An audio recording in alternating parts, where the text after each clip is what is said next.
everybody, it's David with Philippine American couple. Hey, today I'm back in the kitchen, but first make sure you like our videos. Most importantly, you give them a good thumbs up, share our videos, and of course hit that alert bell. Very important so that we can continue to bring you fascinating cooking recipes such as this. All right, so today in the kitchen I am going to make an American crispy pata.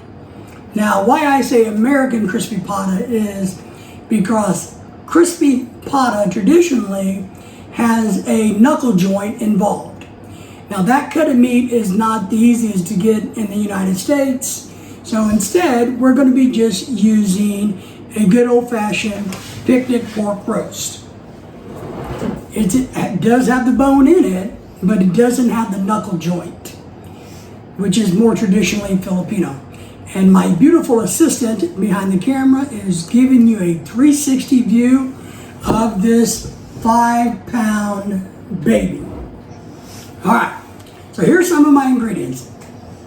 We're going to use salt. We're going to use salt for a little bit of seasoning, but the main reason for the salt is to help dry the moisture out of the skin so that when you fry it on day 2, it's crispier. Now, I take 2 days to make this, and I think 2 days is the key into being very successful. We also have fresh garlic, fresh bay leaves, fresh anise, water, and some purple onion. We like the purple. My wife is laughing at me about something. Anise. Anise. Anise, the little star. And bay leaves. Not anus, but anise. All right? It smells a lot like licorice. It's used in Asian cooking a whole lot. So where it comes from, I'm not for sure, but I will do some research. We also use purple onion because we really like the flavor of purple onion very much. Now, there's 2 secrets to this. There's a day 1 secret and a day 2 secret. I'm only going to share with you day 1 secret, and then day 2 secret, you'll learn that, well, guess when? On day 2. All right, so let's get ready for day 1. So we are using our Emeril Lagasse's pressure cooker and air fryer to do this. We are going to use, of course, his inner pot, and you need to use the wire rack. Now, what we've already done is we've taken this pork belly, rinsed it, and let it dry and damp dried it, and it's been sitting and resting, so it is a good place. But you want to make sure you get all that extra moisture off of it. So so this is 5 pounds, and so I'm going to hit the pressure cooker beef mode, and I'm going to put it on for an hour and a half, to pressure cook for an hour and a half. And what that's going to allow it to do is cook all the way through, because when you fry this, you're not trying to cook it when you fry it, you're frying it to crisp up the skin. So the pressure cooker is going to do our cooking for us. But so here's what we're going to do, guys. I'm going to add about a cup of water into the bottom. I'm going to add my garlic, just sprinkle that in there.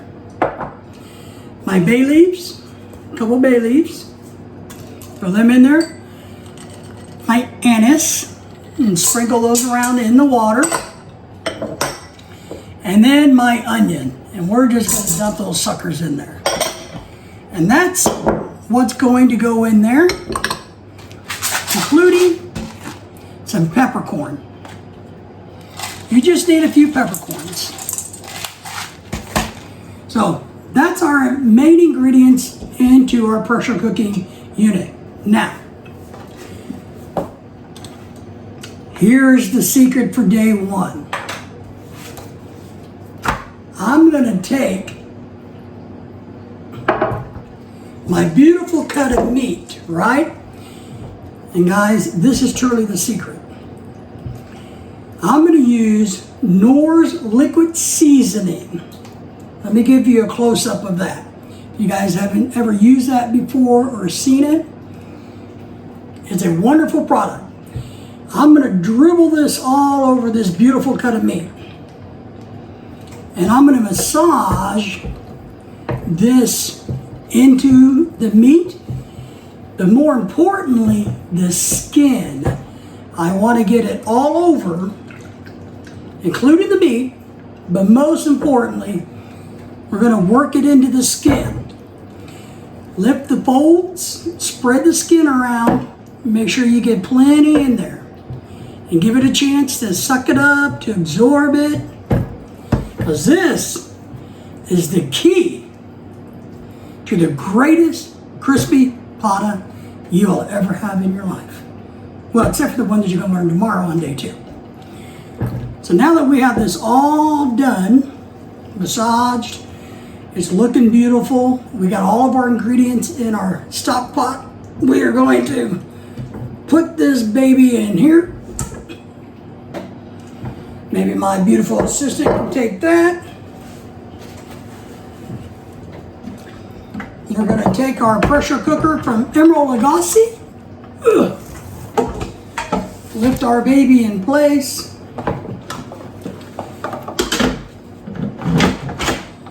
Get our lid on there. I better put my glasses on because, as you guys probably know, I can't see anything without them. And I'm going to come over here and hit beef. And I think I will do... Because there's no pork. Right. There is no pork. Timer, let's go up to 1.5 hours.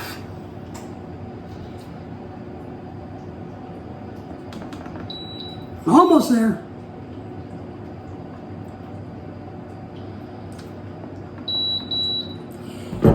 And that's it. We let it do its thing. Now, what's really important is we're going to let this pressure cook. We're going to let this cool down on its own completely. And then when it's all done and it's cooled down naturally, we're going to take it out and we're going to dry it with the rag again. So we're going to take some paper towels and dampen it. Then we're going to put a little bit of coating of salt on it, massage it in the skin, and wipe all of that salt off. And then I'm going to put another layer of this Knorr's liquid seasoning back on it, and I'm going to put it in the refrigerator overnight. Then tomorrow, I'm going to fry it, and I'll share with you that secret. All right, so our crispy pata spent its night in the refrigerator. So if you remember right, we pressure cooked it, we brought it out to room temperature, we salted it for a little while, got the salt off of it, and then we put another layer of our Knorr's liquid seasoning, and it sat overnight, all night in the fridge. Now, part of what I think, there's a couple secrets today too, and that is, one, you need to fry it while it's cold. The skin is nice and cold. 2, we're going to put another layer of our liquid seasoning all over this beautiful, beautiful piece of meat. And we're going to get down into the meat and rub the skin. So we're going to get this basted again. This is what I think our 3rd time of basting this. And then I have over here to my left my vat of boiling oil ready for this. Now, I told you there's a really, really big secret for day 2 yesterday. The big secret is that we're going to double fry this. I'm going to put this and cook it in the fryer, and I'm going to use my basting label to make sure that I get plenty of oil poured over it. Now I'm going to do this for about 30 to 45 minutes. I'm going to take it out of my pot, put it on a rack, and I'm going to let it cool down for about 30 to 45 minutes. And then I'm going to fry it again. I'm going to put it right back in the hot oil, the exact same hot oil, and I'm going to fry it for about another 30 minutes, making sure I baste it.